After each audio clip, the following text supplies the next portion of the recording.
Bonjour à tous, donc aujourd'hui on va s'occuper de la 205 diesel. On va changer la courroie de distribution que l'on voit ici. Voilà, donc pour ce faire je l'ai déjà mis sur cric. On va enlever le plastique ici. Attendez, si je peux. On va enlever ça pour avoir accès à la base de la courroie de distribution, c'est plus pratique. Donc qu'est-ce qu'on va faire? Je vais mettre un cric sur le bas moteur pour pouvoir enlever ceci, les cylindres bloc moteur, pour avoir accès à la courroie. Voilà. Donc c'est à peu près la même chose pour tous les 4 cylindres transversales comme ça. Équiper une courroie de distribution plus ou moins difficile. À 205, c'est vrai que c'est plus facile. Donc on va avancer au fur et à mesure. Je vous reprendrai à chaque fois que je démonte quelque chose pour vous montrer comment faire, mais c'est pas très compliqué sur ce modèle là, un petit peu plus sur les autres, mais je vous dis c'est à peu près la même chose. Donc je vous reprends dès que j'ai fait un petit peu de démontage. Suite du démontage, donc j'ai enlevé les carters en deux parties, un carter qui se trouve ici, l'autre par ici, pas de problème particulier à part quelques vis qui sont difficiles d'accès, comme celle là-bas. On voit la petite patte tout en bas, je sais pas si on la voit bien. Voilà, petite patte difficile d'accès. Donc la courroie d'accessoires de l'alternateur a été enlevée. Vous voyez ici, là, pas de problème particulier. Le cache qui se trouvait ici a été enlevé. J'ai eu deux vis de foirées, complètement pétées. On va voir celle-ci là. Si on peut les voir, complètement cassées. Donc j'ai réussi avec du WD-40 et la pince à avoir un peu de prise pour les enlever. Donc là on peut voir le tuyau rigide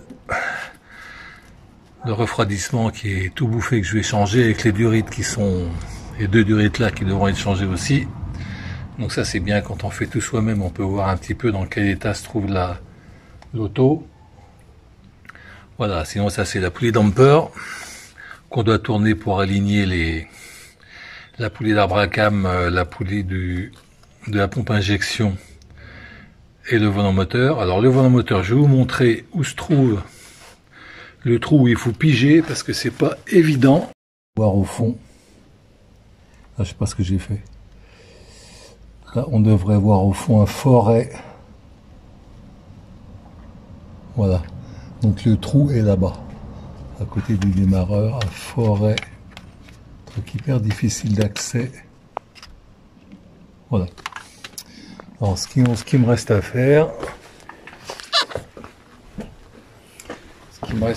je vais remonter avec le cric le moteur. Donc bien entendu j'ai enlevé, ça oui, j'ai pas dit. Je vous l'ai pas dit, j'ai enlevé le cylindre bloc qui se trouve ici pour pouvoir remonter le moteur. Donc là je vais remonter au maximum, je vais piger l'arbre à cam qui se trouve ici et la pompe d'injection qui se trouve là, et quand tout ça sera fait, je vais démonter la poulie damper qui se trouve ici. La lumière, parce qu'on ne voit que dalle. Hop, la poulie damper qui se trouve là, et derrière il y a le cache, ça, cache en plastique, que je vais enlever et j'aurai accès à la courroie de distribution. Voilà, donc là je vais remonter un maximum, piger les deux, l'arbre à cam et les pompes injection. Après je vais redescendre, j'enlève la poulie damper et après je vais avoir accès à la pompe à eau, au galet tendeur, etc.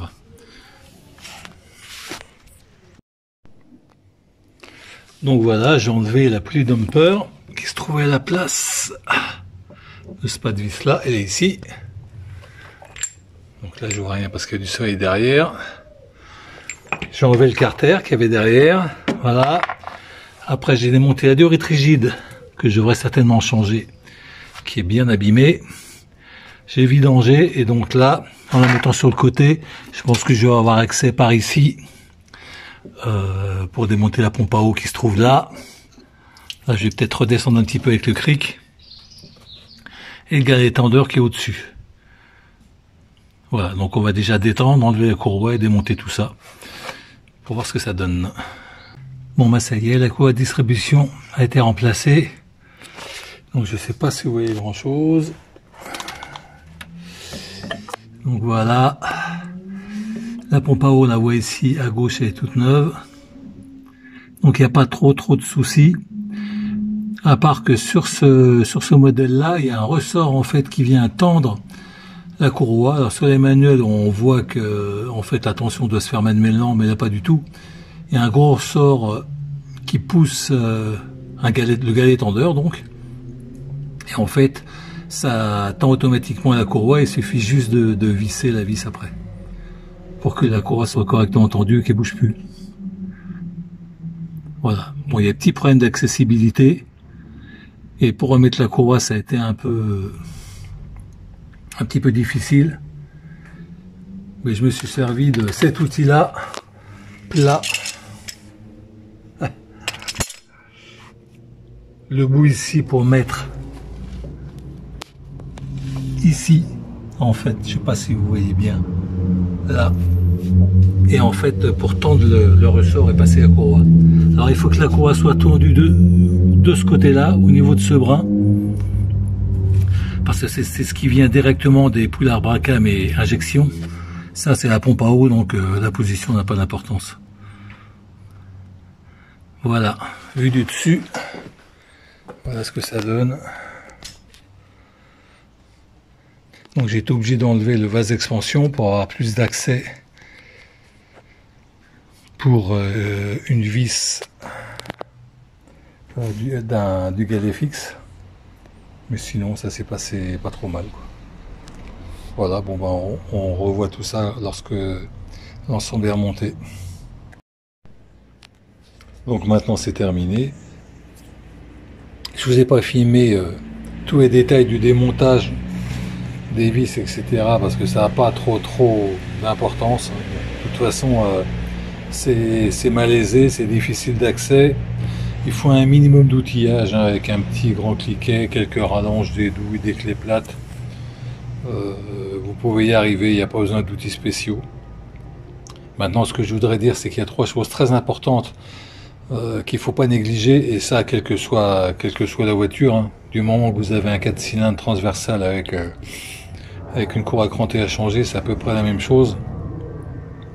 Il faut bien piger le moteur, c'est-à-dire bloquer le moteur avant de démonter la courroie, pour éviter de désynchroniser les soupapes ou la pompe à injection, ce qui pourrait casser le moteur. Casser les soupapes ou, dans le meilleur des cas, ne pas faire démarrer le véhicule. Pour la 205, on l'a vu en début de vidéo, la pige au niveau du volant moteur se trouve à côté du démarreur. Donc c'est difficile d'accès. La meilleure chose à faire, c'est de mettre un foret de 6 pour bloquer le volant moteur. Et au niveau il faut également piger l'arbre à cam et la poulie de la pompe injection. Alors ça, vous verrez, c'est pareil. Il y a un pas de vis au niveau de la pompe injection et de l'arbre à cam côté fixe. Et côté poulie, il y a un trou. Donc là, dans le cas de la 205, faut mettre 2 vis de 8 qu'on vise pour bloquer vraiment ces 2 poulies. Et une fois que vous avez fait ça, vous pouvez démonter la courroie. Donc en fait, tout restera synchronisé, hein, le volant moteur, la poulie d'arbre à cam et la poulie de la pompe injection. Et si vous faites comme ça, il n'y aura pas de souci. Deuxième chose, au remontage de la courroie, il faut remonter la courroie par le haut, donc en commençant par la pompe à injection et l'arbre à cam, suivant comment c'est positionné. Mais surtout, il faut passer la courroie côté galet fixe. Vous avez un galet fixe, un galet tendeur en général, mais de toute façon, il ne faut pas passer la courroie par le galet tendeur, parce que le galet tendeur, par définition, bouge pour tendre la courroie, et ça peut désynchroniser la courroie par rapport au pignon de sortie moteur que vous avez à la base du moteur. Donc en fait, vous passez la courroie sur le pignon de l'arbre à cam et de la pompe à injection. Donc vous tendez la courroie, mais ça se fait tranquillement. C'est une courroie assez rigide, hein, ça se fait bien. Après, vous passez la courroie par le galet fixe, et après vous mettez la courroie sur le pignon de sortie moteur. Donc en fait, en passant la courroie de ce côté-là, vous êtes sûr qu'elle est bien tendue entre les 3 pignons qui doivent être absolument nickel. Après, la courroie passe théoriquement par la La pompe à eau égale étendeur. Donc la pompe à eau, il n'y a pas de synchronisation, on s'en fout, égale étendeur. Lui, il va tendre la courroie.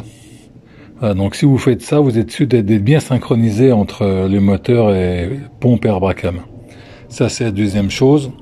La troisième importante également, c'est avant de démarrer le moteur, il faut faire tourner. Vous remettez en place un poulie damper à la base du moteur et vous faites tourner avec, là je crois que c'est du 28, avec un cliquet, vous faites tourner 2-3 tours de moteur pour être sûr que rien n'accroche, qu'il n'y ait pas de soupape qui accroche un piston ou quelque chose comme ça, pour être sûr de ne pas casser le moteur. Mais si vous avez fait les 2 premiers points comme il se doit, il n'y a pas de problème il ne doit pas y avoir de souci. Alors bien entendu, c'est un peu compliqué, hein. C'est pas que c'est compliqué, mais c'est difficile d'accès. Voilà. Donc avec la 205, on joue avec le support moteur, celui-ci là. Ce support moteur là qu'on démonte, on met un cric en dessous pour monter et descendre, pour avoir accès à l'intérieur de l'aile ou par le dessus. Bon, les autres voitures, c'est à peu près la même chose, mais quelle que soit la voiture que vous fassiez, les 3 points que je vais indiquer, il faut les respecter.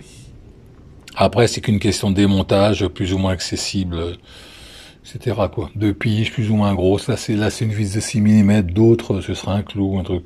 Voilà, vous regardez un peu sur Internet, mais il faut vraiment faire attention aux 3 points que j'ai évoqués. Bah écoutez, merci d'avoir regardé jusqu'au bout cette vidéo, et je vous dis à bientôt.